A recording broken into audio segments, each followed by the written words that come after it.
Good morning, everyone. Let me take this opportunity to appreciate the presence of the many visitors we have from our neighboring countries and other countries around the region, as well as the executives of the different organizations. I see quite a number of colleagues whom we've interacted with before. And karibu sana to Nairobi and to the Innovation Forum 2016 this year in Nairobi. Mine is a very simple task, is to welcome our Cabinet Secretary, Dr. Fred Matiang'i, and to just say one or two things. I happen to have worked with Matiang'i when he was the Cabinet Secretary for ICT, so that makes it very easy for me to introduce him. And I do remember the first two things he talked about when he came to the office was how do we build capacity of our staff who work in ICT across government, and how do we embrace innovation in everything that we do. So it's quite fitting that today is the person who is going to deliver the keynote during this auspicious occasion. It's my pleasure to invite Dr. Matiang'i to address you. Thank you.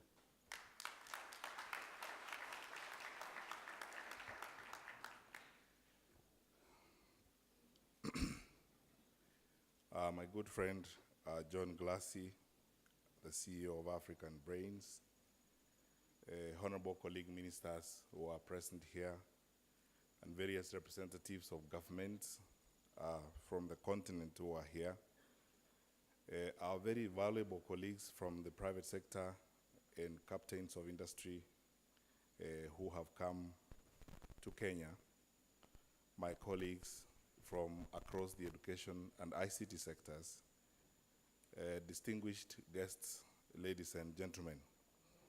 Thank you, Victor, and thank you all for being here this morning and the opportunity to speak to you on this auspicious occasion when we are officially opening the Innovation Africa Conference, whose theme is very interesting: designed and made for Africa by Africa.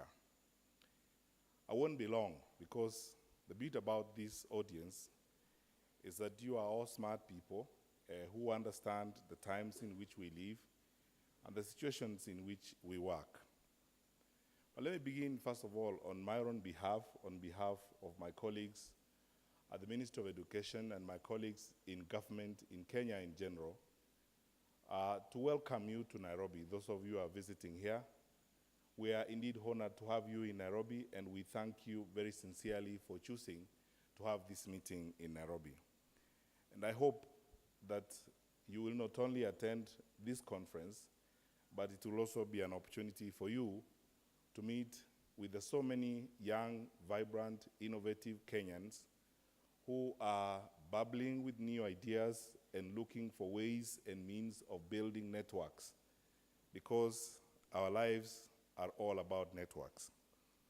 While I have a very short time this morning, ladies and gentlemen, I want to begin on a very reflective note.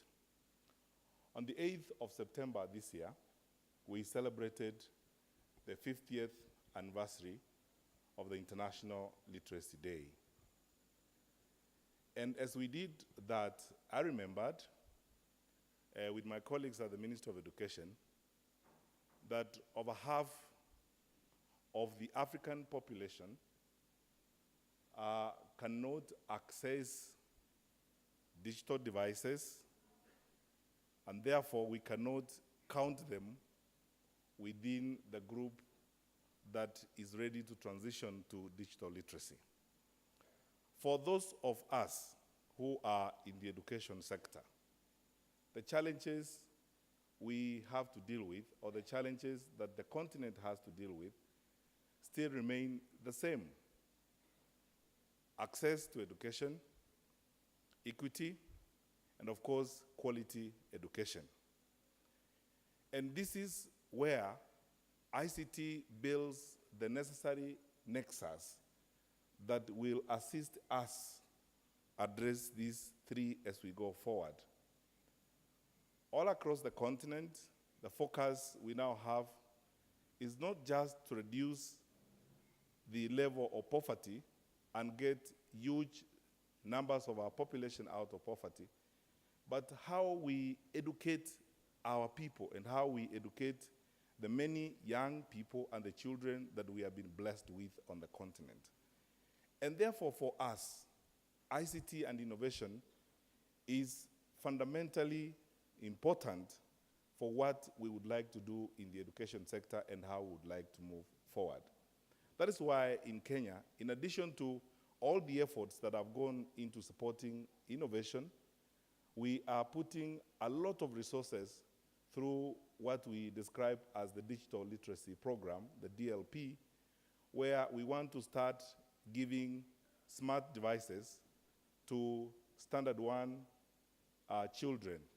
And our plan is to ensure that we give devices in the first phase to about 1.2 million children who are in Standard 1 or Class 1 or Level 1, however you describe it in your country, and begin a process of transitioning the way in which we deliver educational content from analog to the digital platform. But with that, of course, come very many challenges. There are sterling examples to learn from on the continent. Rwanda, for example, that started this program ahead of us, and many other countries that are venturing into this. The point I'm making is that whichever way we look at it, ICT is going to define the way in which we operate in the education sector and define all of our businesses as we move forward. And we cannot contemplate a situation where we plan how we will develop the education sectors across the board without paying attention to the growth of innovation and the development of ICT. I urge my colleagues who are here from governments across the board to support with all the resources we can master the growth of innovation and the deployment of ICT in education, because that is almost the surest way of dealing with issues of access, equity, and quality. But even as I say that, a number of issues immediately emerge. How are we going to ensure that we develop requisite infrastructure that will afford our children and our populations access to ICT goods and services? The development of policy that supports this. And of course, most importantly, how do we create an infrastructure that will facilitate the sharing of resources? Allow me, ladies and gentlemen, to say this. Our lives today and going forward are going to be shaped by 3 Ds, by devices, designs, and data. And only institutions and environments that have prepared themselves for this reality will take full advantage of it. I hear a lot of numbers bandied around, whether the numbers are by the World Bank, by the African Development Bank, by ITU, about internet penetration, about smart devices on the continent. But the truth of the matter is that however strong our development in ICT may be, if we have not put resources in enhancing the infrastructure that is requisite for the development and deployment of ICT, we will not reap from the benefits of what we may describe as an ICT revolution. So out of this meeting, I want to suggest, and I hope that you will have an opportunity to consider, and advise us, those of us in government, on how we will develop the policies that will support acquisition of devices, policies that will support expansion of ICT infrastructure, and policies that will support the growth of innovation on the continent.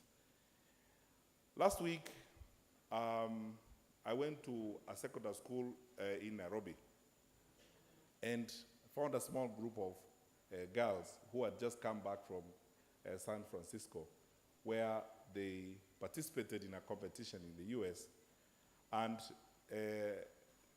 their application won an award. And I asked them a very basic question. I asked, the teacher was working with them, have you registered this with anybody? Has anybody come here and talked to you about intellectual property? They said, no. Who are you working with?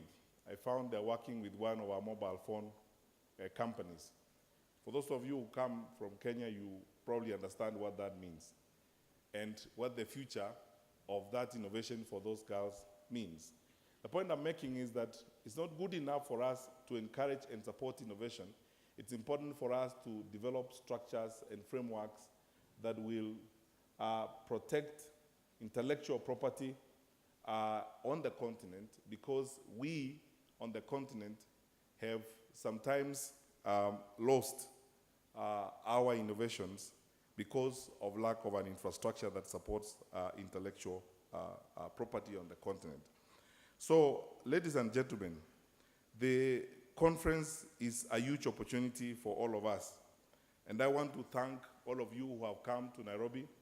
I want to thank the organizers, the private sector colleagues who have supported this and are working with us on this, and encourage governments also to develop strong partnerships with the private sector as one way of advancing innovation on the continent.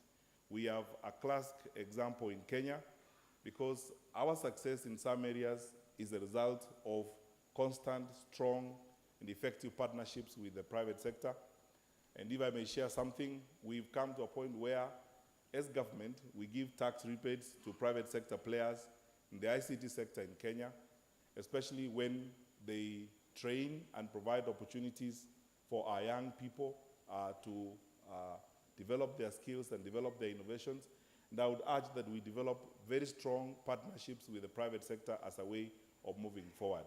I look forward to the interactions in this conference, and I hope that my colleagues from across the continent who are here from various governments will take full advantage of this opportunity to build, strengthen, and enhance networks that will lead the growth and development of innovation on the continent. With those few remarks, it's my pleasure to declare the conference officially open. Thank you.